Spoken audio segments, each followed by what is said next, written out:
پہلے کی بات ہے، چند سال پہلے کی بات ہے، ایک شخص تھا، اس کا جو ہے وہ بہت بڑا کاروبار تھا، جوہری کا کاروبار تھا۔ جوہری سمجھتے ہیں نا، پتھر، قیمتی پتھر، اس کا کاروبار تھا۔ اور وہ شخص ہر سال عرس غریب نواز میں جاتا، غریبوں کو کھلاتا، خدام میں پیسے تقسیم کرتا، دیتا، عطا کرتا، سب کا خیال کرتا، علماء وہاں کے جو تھے ان کا خیال کرتا، انہیں نوازتا، بہت لنگر ونگر سب پکاتا تھا، بہت کچھ کرتا تھا۔ اور اس کو اولاد نہیں تھی، وہاں منت مانی، اللہ نے بیٹا بھی دے دیا۔ اور پھر اس کے بعد بیٹا بڑا ہوا۔ خدا کا کرنا یہ کہ دولت مند باپ کا بیٹا دولت مند لڑکوں کے ساتھ رہ کر کے بگڑ گیا، اور وہ جوا میں مبتلا ہو گیا، جوا کھیلنے لگا، وہ جوا میں مصروف ہو گیا۔ ادھر باپ کو خبر نہیں تھی کہ میرا بیٹا جواری ہو گیا ہے۔ یاد رکھنا، جو ناجائز اور حرام چیزیں ہیں نا، وہ ایک نہ ایک دن ختم ہو کے رہتے، حرام چیزوں کو ختم ہونا، حلال کو کبھی ختم نہیں ہونا ہے۔ جو لوگ جوا، لاٹری سے مالدار بنتے ہیں، یا شراب کے دھندے سے، یا جو ہے وہ حرام کاروبار سے، سود کے دھندے سے، بہت جلدی اوپر جاتے ہیں، لیکن اتنی جلدی نیچے بھی آتے ہیں۔ یہ سوڈے کی بوتل دیکھیں، وہ جیسے دھڑ سے اوپر جاتے ہیں، اس کا پانی نیچے بھی آتا ہے۔ نہیں، حرام کی طرف نہ جاؤ۔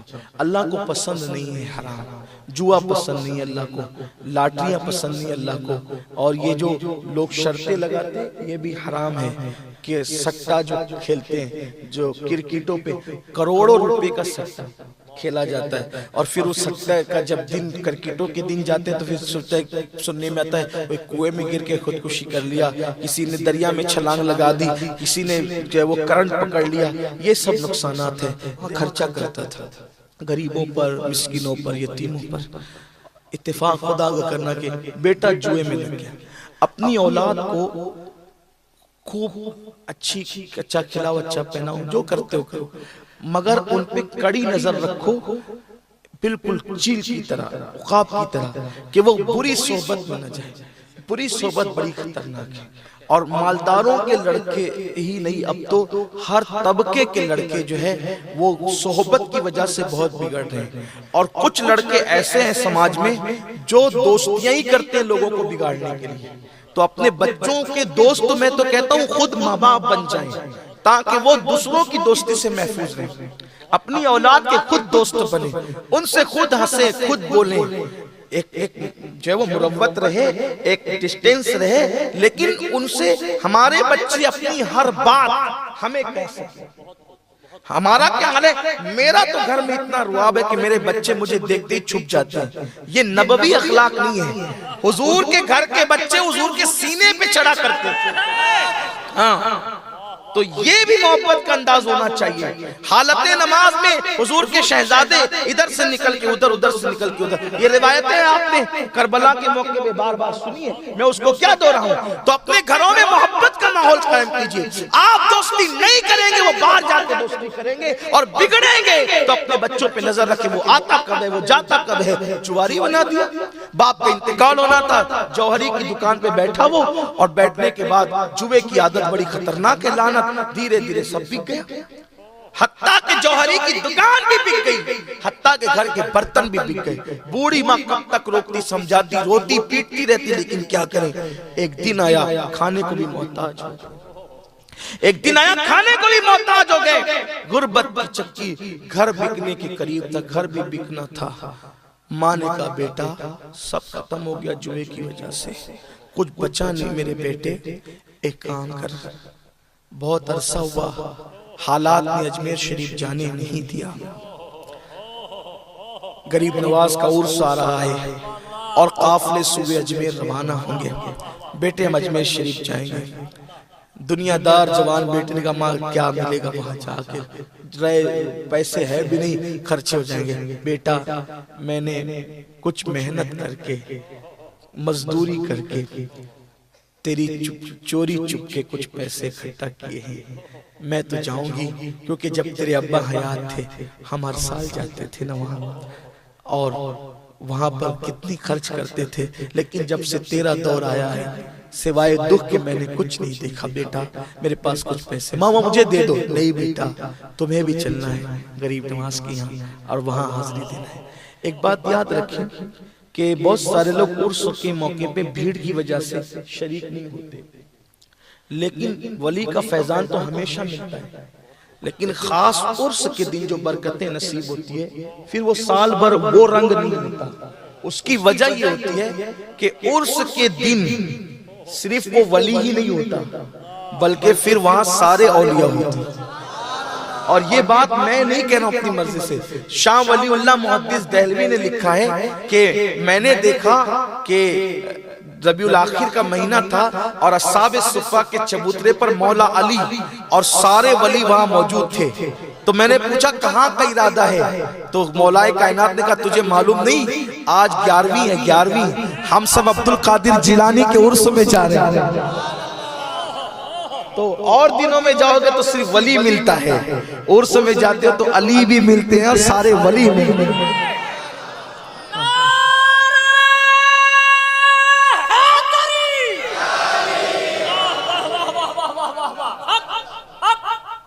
تو عرس کی بات یہ الگ ہوتی، پھر چاہے آپ عرس میں جا کر کے کمرے ہی میں بیٹھ جائیں، لیکن کوشش کریں اگر جا سکتے ہو تو جایا کریں، شریک ہوا کریں۔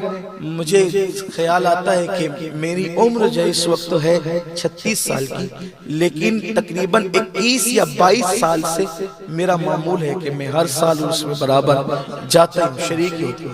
اللہ کا شکر ہے ابھی بھی وہیں سے آ رہا ہوں، اور نعمتیں بڑی ملتی ہے، بڑی خیرات ملتی ہیں ہمیں۔ ہمارے لیے اور دروازے کون سے؟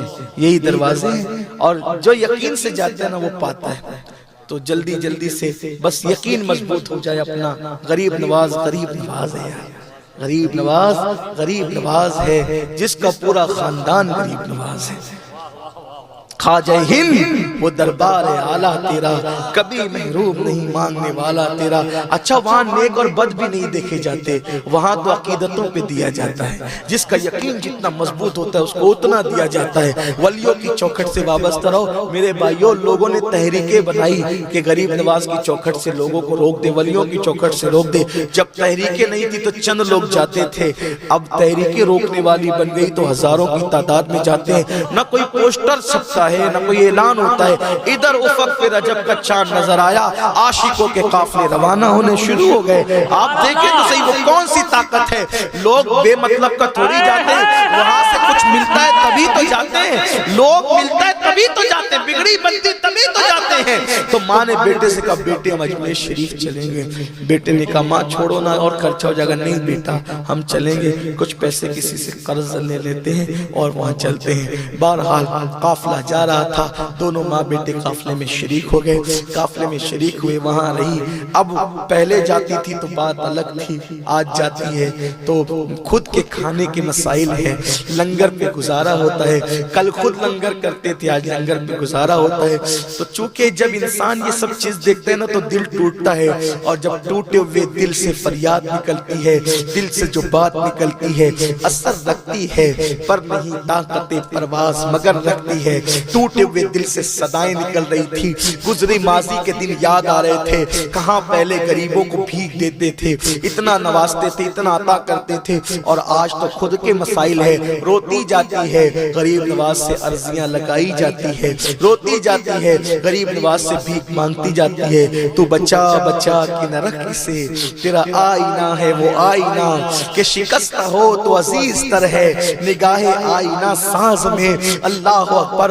ادھر مانگ رہی ہے، رو رہی ہے، گڑ گڑا رہی ہے۔ یاد رکھنا میں نے مدینہ منورہ کے بعد اگر سب سے زیادہ کسی آستانے پر لوگوں کو روتے دیکھا ہے تو وہ میرے غریب نواز کا آستانہ ہے، وہ میرے خواجہ کی چوکھٹ ہے۔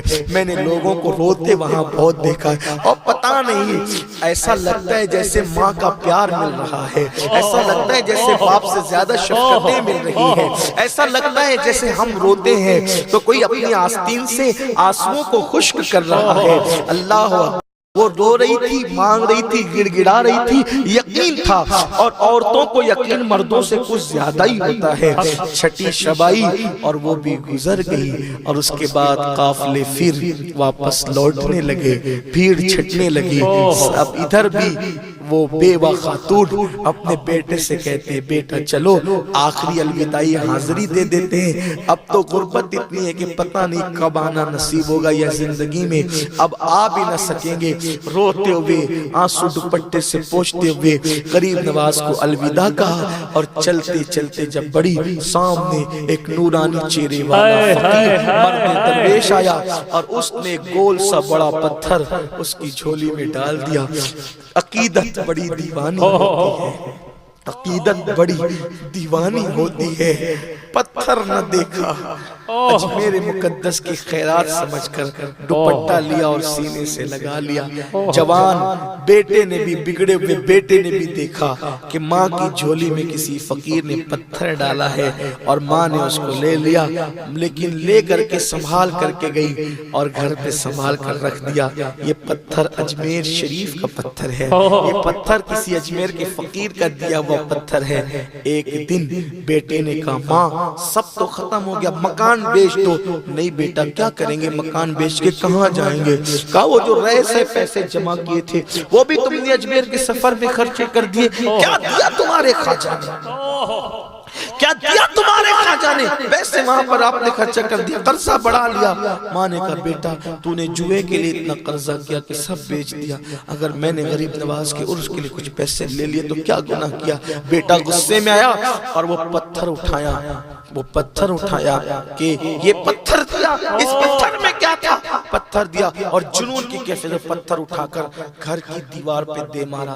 جیسے گھر کی دیوار پہ دے مارا پتھر ٹوٹا اور ہیرے اس پتھر سے نکل کے پورے گھر میں بکھر گئے، اس پورے گھر میں بکھر گئے۔ جب بیٹے نے دیکھا آنکھیں چکا چوند ہو گئی۔ ماں نے پھر خوشی کے آنسو پوچھتے ہوئے کہا دیکھ میرے خواجہ نے کیا۔ واہ واہ واہ واہ،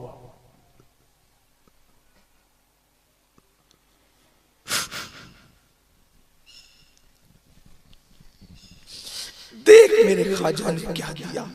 واہ واہ واہ، پھر سے اس نے توبہ کی توفیق اس کو نصیب ہوئی، توبہ کی توفیق۔